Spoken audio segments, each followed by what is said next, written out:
Monday morning, an $18,600 private school charge appeared on my credit card. My husband, Callum, barely looked up from breakfast.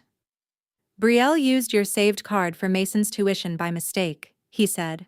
"Don't turn it into a whole thing." But when I called the school, the registrar refused to discuss the account over the phone. By the time I arrived, Brielle was already inside her office. The moment she saw me, she grabbed the enrollment folder and said, "Sloane, this has nothing to do with you." The registrar slowly took the file from her. Then she looked at my identification, looked at Callum, and asked one question that made his entire family stop talking. Callum reached for my hand. I moved it away. Because whatever was inside that folder had started years before I met him, and somehow, my money had been paying for it. What happened next exposed why his family had really welcomed me into their lives. My name is Sloane Parker. I'm 36 years old and I live in Columbus, Ohio. Welcome to Before She Spoke Stories. The charge appeared before I finished my first coffee. $18,600 to Ashford Preparatory Academy. I had never visited the school, signed a tuition agreement, or authorized anyone to use my card. Callum glanced at the screen and said Brielle must have selected the wrong saved payment method. His explanation sounded casual. His hands did not.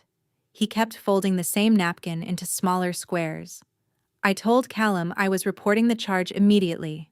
He lowered his voice and said, "Mason starts classes Monday. Don't make this ugly over one mistake." That word, ugly, bothered me more than the money. I had asked how my card reached a private school account. He answered as though I had threatened a child. Then he offered to repay me from an account I had never seen. Ashford's billing office refused to cancel the charge by phone. The payment had been connected to an existing family account, not entered as a new card. They needed me to appear with identification and complete a fraud declaration. When I asked how long my card had been stored, the clerk stopped typing. "Mrs. Parker," she said carefully, "that question requires the registrar." Brielle was already inside Avery Collins's office when I arrived. She wore sunglasses indoors and held Mason's enrollment folder against her chest. "Callum said he handled this," she snapped. I asked why my credit card was attached to her son's school account. Brielle looked past me toward the hallway and replied, "Because families share things." Then she tried to leave with the folder. Avery took the folder back and verified my driver's license. She asked me to confirm my relationship to Mason. "I'm his aunt by marriage," I said. Avery's expression changed. Brielle interrupted before she could respond. "The family structure is complicated." Avery closed the office door and said, "Complicated is fine. Inconsistent legal information is not." Callum arrived seconds later, already knowing which file she meant. My husband did not ask why Brielle was there, or how the charge happened. He asked me to wait in the hallway while he cleared up an old clerical issue. I refused. Brielle called me cold for discussing money in front of school staff. Avery reminded her Mason was not present. That was when I realized both of them were performing concern for a child who could not hear us. "What would you have done? Demanded the entire file immediately, or pretended to cooperate while gathering evidence?" Share your answer, and subscribe to Before She Spoke Stories. The billing history showed my card had not been added that morning. It had been stored 11 months earlier and used for 3 smaller charges: a technology fee, a class trip deposit, and summer tutoring. Each amount had disappeared inside our monthly balance before I noticed. Someone had tested how closely I watched. The tuition payment was not their first attempt. It was simply the first one too large to hide. At breakfast, Callum said Brielle used my card by accident. In Avery's office, Brielle claimed I had offered it during Christmas. I had spent Christmas in Denver for work. When I reminded her, she said perhaps Callum had offered on my behalf. Callum answered, "That's not exactly what happened."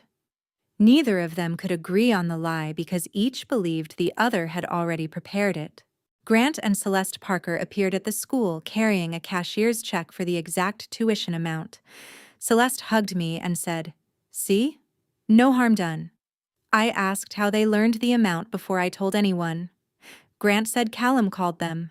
Callum had been standing beside me the entire drive.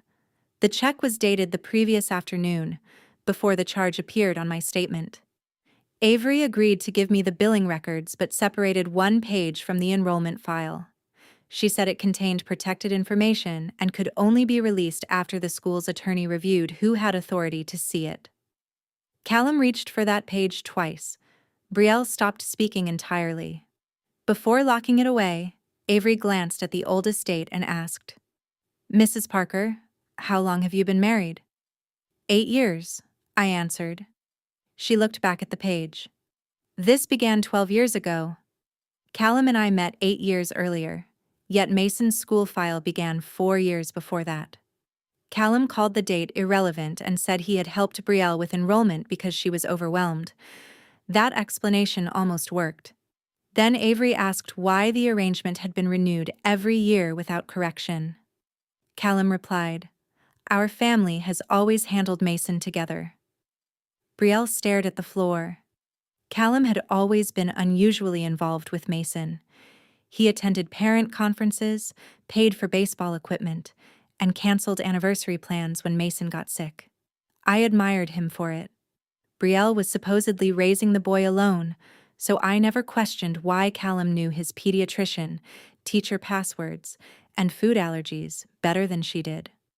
Now, every generous uncle memory felt slightly misaligned. When Callum introduced me to his family, Celeste praised my stable career before asking anything personal. Grant admired my credit score after I mentioned buying my condo alone. Brielle joked that I was exactly what this family needed. I thought they respected my independence. Looking back, their questions had sounded less like conversation and more like an assessment of what I could reliably provide. The family's official story was simple. Brielle had Mason young, his father disappeared, and Callum became the dependable uncle. No one named the father. Whenever I asked, Celeste said discussing him upset Brielle. One Christmas, Mason asked why he resembled Callum in an old photograph. The entire table laughed too loudly, and Grant changed the subject before anyone answered.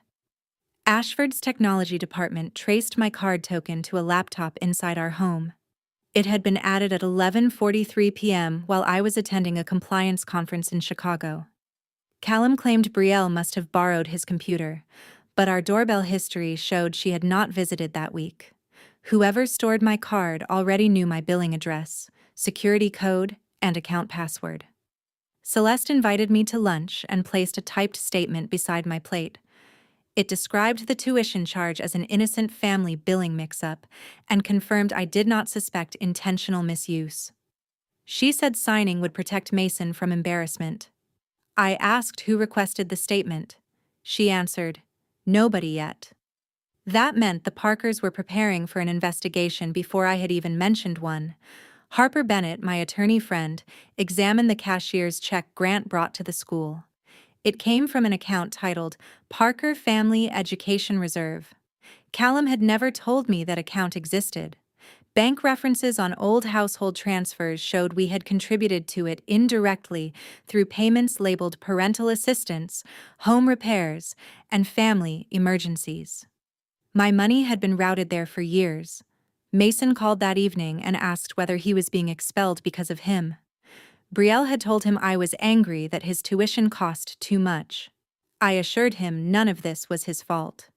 Before hanging up, he said, "Uncle Callum told me you'd understand because you're good with money." Callum had discussed using my finances with a 12-year-old before discussing them with me. I requested every document carrying my name or payment information. Avery could release billing records but not the protected enrollment page. She did show me the account access history. Callum had logged in before every major school decision: tuition renewals, medical forms, transportation permissions, and disciplinary meetings. Brielle rarely logged in at all. The school account treated Callum as essential and Brielle as secondary. While Callum attended what he called a family meeting, I searched our garage for old tax files. Behind camping equipment, I found a locked plastic box labeled Mason, Private. Harper advised me not to force it open, so I photographed the serial number and called Callum. He answered immediately. When I mentioned the box, his voice changed. "Sloane," he said, "whatever you do, don't open that here." Callum returned with Grant before midnight. Neither man asked why I was upset. They went straight to the garage and carried out the locked box. Callum claimed it contained private records belonging to Mason's late mother. That was the first time anyone distinguished her from Brielle. When I asked the woman's name, Grant answered, "This is exactly why we kept family matters separate." I reviewed every household benefits statement stored in our shared tax folder. 4 years earlier, Mason had been covered through Callum's employer health plan. The relationship code beside his name read, "Dependent Son." Callum had told me the increased premium came from a company-wide change. Instead, our joint account had quietly paid medical coverage for a child I supposedly knew only as his nephew. I completed Ashford's fraud declaration and refused Grant's cashier's check. The school froze the family account while reviewing how my card was added. Brielle called me cruel for risking Mason's education. I reminded her that removing an unauthorized payment did not remove his enrollment. She replied, "You know Callum would never let anything happen to him." Her certainty sounded more parental than sisterly. Because the disputed tuition agreement carried my card information, Ashford's attorney authorized Avery to show me the related account page. Brielle was listed as legal guardian, not mother. Callum appeared beneath her as father and financially responsible parent. The designation had been renewed annually with his signature. This was not one careless clerk. 12 years of school records told the same story. Callum called the word father an administrative shortcut. Then I searched the name written on Mason's original enrollment history, Madison Blake. Old photographs showed Madison beside Callum after college, her hand resting on a pregnant stomach. She died when Mason was 4. Callum had once described her to me as a former friend whose funeral affected the entire family. He never mentioned her child. I placed the insurance statement, school page, and photograph on our dining table. Callum stopped denying the relationship.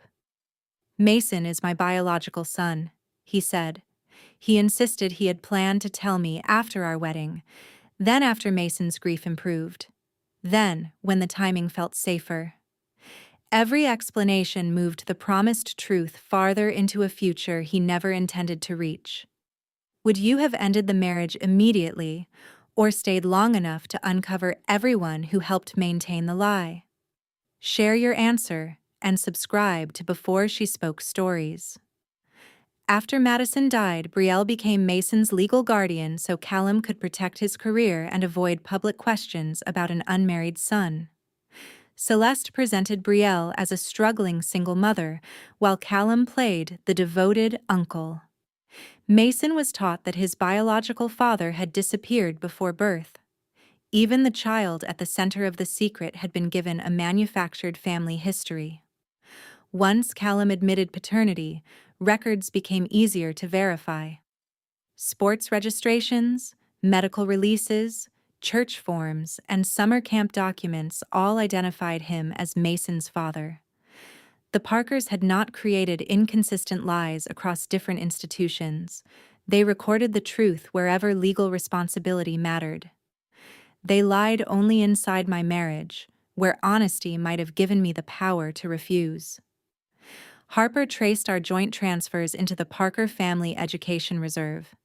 Tuition, medical copays, camps, tutoring, and sports fees had been disguised as repairs, loans, and help for Callum's parents.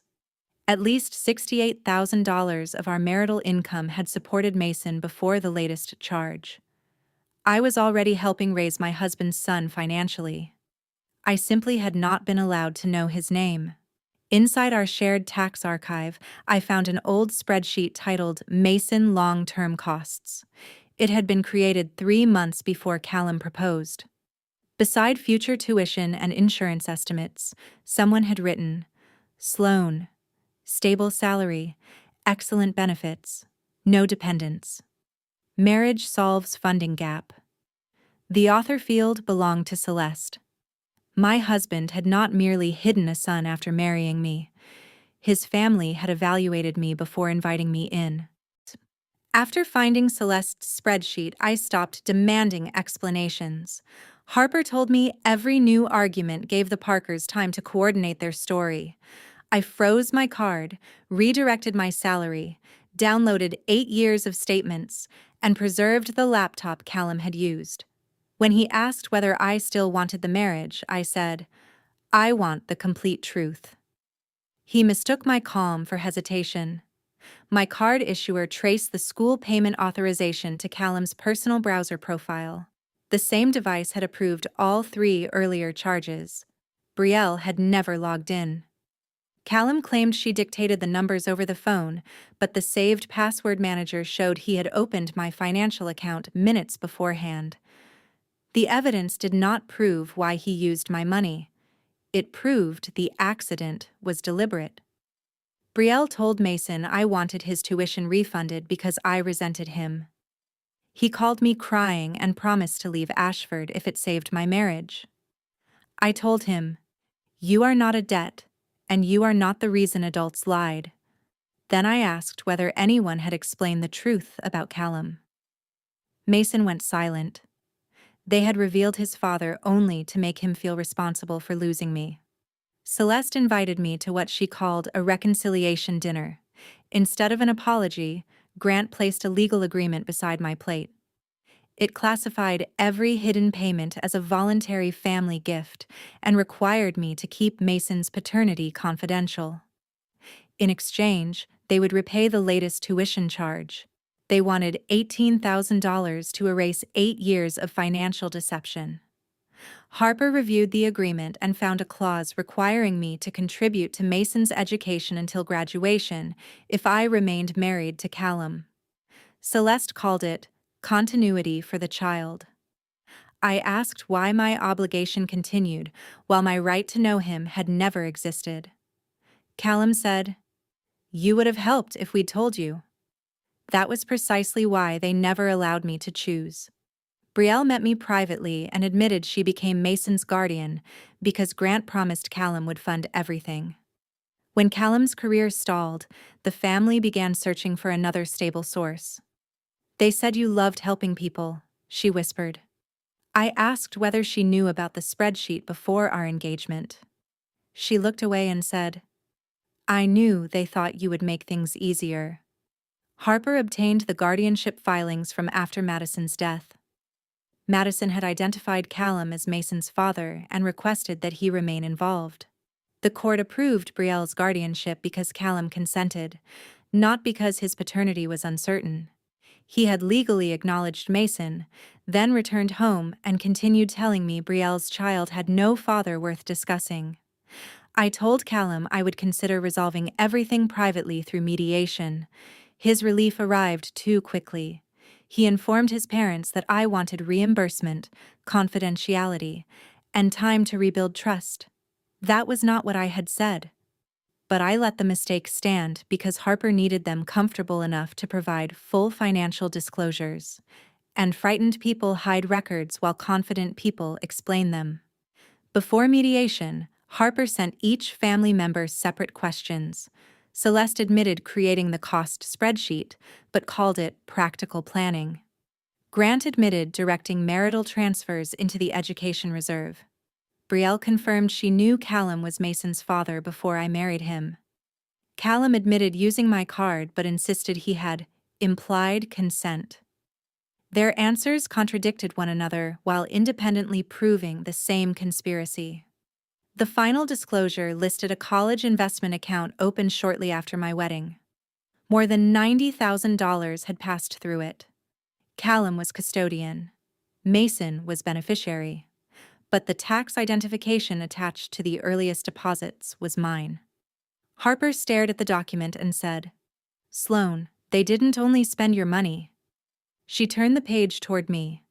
"They reported part of this account as if you created it. The investment company produced the original application. My tax number, income, and electronic signature appeared on it, but the account had been opened from Callum's laptop while I was traveling. He had listed himself as custodian and Mason as beneficiary, then used my identity to make the funding appear jointly authorized. The account was not evidence of generosity. It was a 12-year plan reaching into my marriage. At mediation, Celeste insisted the family had hidden Mason only to protect him from gossip. Grant said the money had always remained within the family. Brielle claimed she believed Callum would eventually tell me. Callum called every payment something I would have approved anyway. Each defense depended on the same idea: that my likely kindness gave them permission to remove my choice. Harper asked Callum one simple question: "When did you first plan to tell your wife Mason was your son?" Callum named 3 different moments: before our wedding, after Madison's death anniversary, and when Mason entered middle school. Harper placed emails beside each date showing him discussing tuition concealment instead. He had not postponed one difficult conversation. He had repeatedly planned how to avoid it. Brielle finally admitted the family discussed my income and benefits before Callum proposed. Grant worried Mason's private school costs would expose Callum's finances. Celeste argued I was stable, childless, and accustomed to helping relatives. "They said you wouldn't leave once you felt responsible," Brielle whispered. They had mistaken my loyalty for a permanent financial trap. Callum asked whether repayment could save our marriage. I looked at the tuition records, hidden accounts, and 12 years of signatures.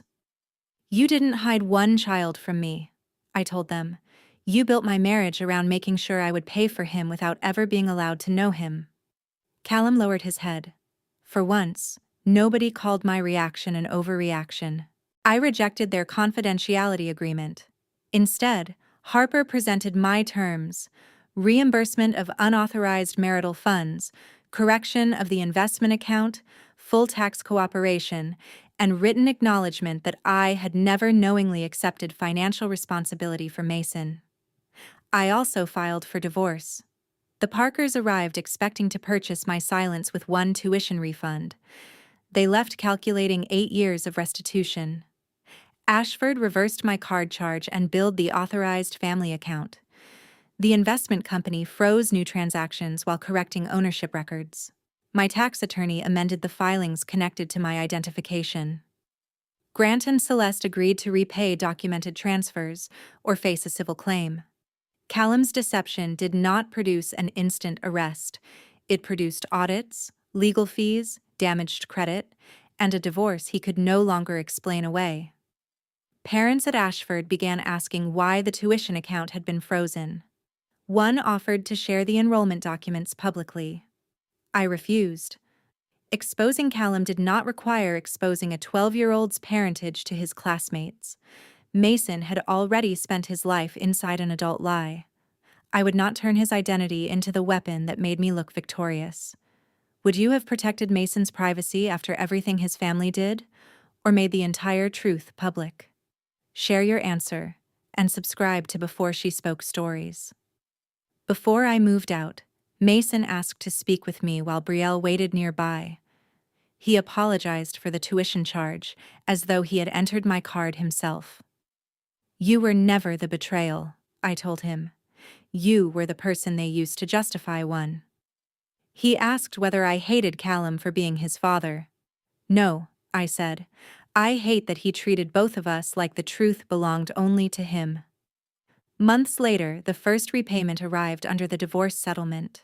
I did not use it for revenge, a luxury trip, or a public announcement. I placed part of it into my own emergency fund and donated part to a legal clinic helping spouses uncover hidden financial accounts. The Parkers had chosen me because they believed capability meant obedience. They were wrong. Callum's family never welcomed me to join them.